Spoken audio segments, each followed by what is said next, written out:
Il y a beaucoup de choses qui doivent être faites.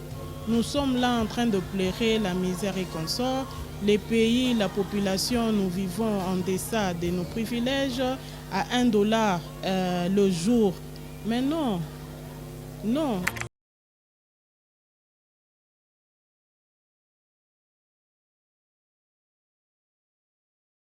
Que nous devons vraiment ouvrir les yeux et nous devons chercher qu'est-ce que nous devons faire pour le développement de ces pays.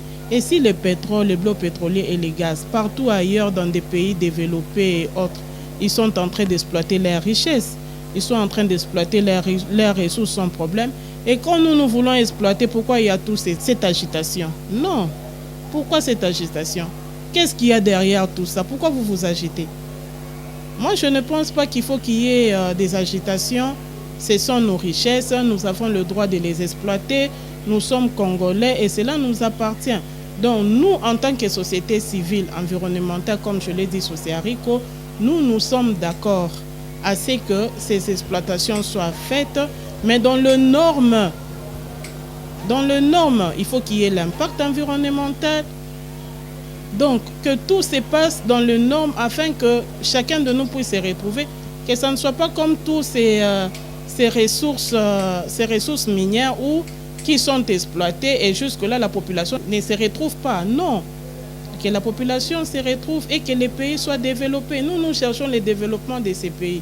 Nous, les organisations de la société civile, nous sommes là, c'est pour le développement de ces pays. Nous ne sommes pas là pour être le frein. Nous ne sommes pas là pour être contre le gouvernement. Ne voyons pas seulement nos intérêts, voyons un peu l'intérêt de la population. Voyez l'intérêt de la population. Si aujourd'hui on dit que non, cette exploitation pétrolière, il y aura encore beaucoup plus de gaz à effet de serre émis et consommés. Nous sommes le deuxième poumon de forêt au monde. Avec toutes ces richesses que nous avons, nous devons les exploiter. Nous devons les exploiter. Donc, en tout cas, selon nous, nous ne voyons pas d'inconvénient si ces blocs pétroliers peuvent être exploités. On ne voit aucun inconvénient. Mais nous demandons au gouvernement que cela se passe dans de normes environnementales et qu'il y ait l'impact environnemental pour voir par quelles mesures, où ne pas toucher, où ne pas faire, peut-être dans ce sens-là. Mais quant à utiliser nos ressources, là vraiment c'est un go et nous donnons un go au gouvernement.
Les choses. À toutes ces organisations qui dénoncent l'exploitation de nos richesses et consorts. Mais il y a tout un grand problème au niveau de l'Est. La guerre de l'Est, je sais que tout le monde en parle. Mais je reviens dans le cadre de l'environnement. Mais il y a toute une dégradation de l'environnement dans nos parcs. Il y a toute une dégradation dans nos parcs. Vous savez combien de sacs de braise qui sortent de ces parcs-là? Hein? Mais non, il faut aller voir. Mais ça aussi, il faut dénoncer. Il faut dénoncer ces groupes armés qui nous pillent, hein, qui détruisent nos parcs, il faut aussi les dénoncer, il faut aller les faire sortir. Pourquoi ne pas faire les plaidoyers aussi par rapport à ça? Il y a nos gorilles qui sont tués, il y a les éco-gardes qui sont tués. Quels sont de crimes? Beaucoup de tous ces crimes qui se passent dans nos parcs, allez-y même à Kaouzi Bienga, allez-y au Virunga, où moi-même, j'ai même failli être kidnappé. Parce que je suis arrivé là-bas, j'ai failli être kidnappé.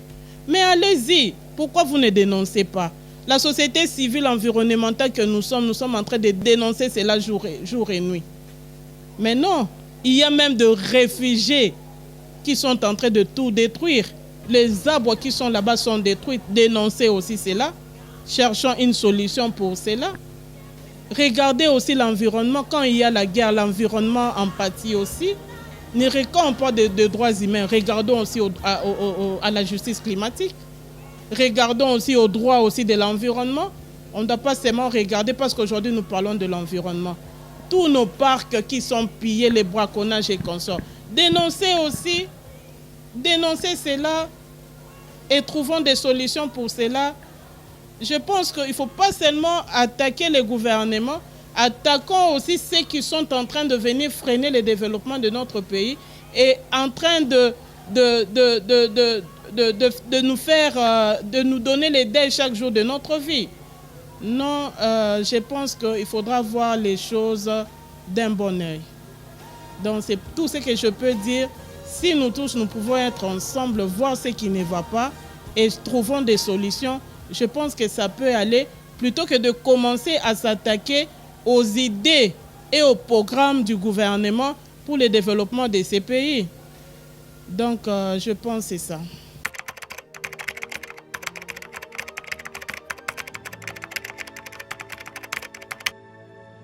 Nos richesses, papa, nos ressources, là on parle, la RDC, et c'est un méga, il a une méga biodiversité et tout ça. Tout ce qui s'est dit tout autour là, tout ça c'est bon.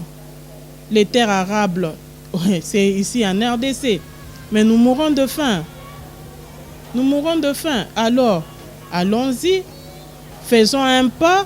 S'il y a maintenant l'exploitation pétrolière, ça peut aussi nous amener à aller vers l'agriculture. Ça peut nous amener à aller dans d'autres exploitations. Et notre pays va décoller. Notre pays va décoller. Alors je lance un appel à la communauté internationale qui a toujours aidé la RDC pour les développements. Qui nous viennent en aide pour qu'on puisse développer avec nos propres ressources que nous avons.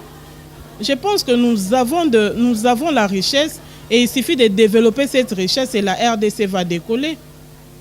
Nos richesses ne sont pas de fleurs. Ce ne sont pas de fleurs pour orner notre pays, comme je l'ai toujours dit. Nous devons les exploiter pour l'intérêt de la population.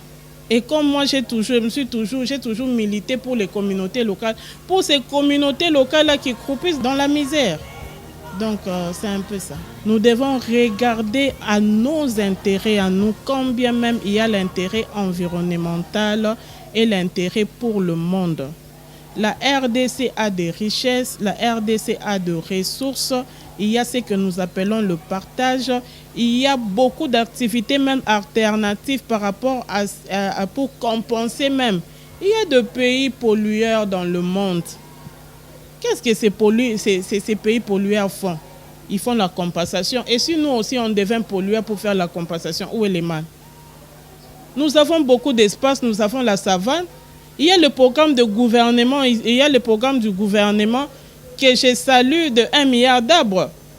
Et tout ça, c'est pour compenser quoi? Toujours les dégagements de gaz à effet de serre. Et ici, quel est le pourcentage même de ces gaz à effet de serre? Quel est le pourcentage que nous avons en RDC? Pourquoi ces problèmes de blocs pétroliers et de gaz deviennent tout un problème? Pourquoi? Alors là où il y a un problème, il faut essayer de voir qu'est-ce qui ne va pas. On ne doit pas empêcher la RDC, nous sommes un pays souverain. Nous sommes un pays souverain. S'il y a les autres qui exploitent, cela veut dire que nous aussi nous pouvons exploiter. Nous pouvons exploiter. Donc pour moi, je ne suis pas contre l'exploitation mais que cela puisse se passer dans les normes et qu'il y ait l'étude sur l'impact environnemental. C'est ça les derniers mots.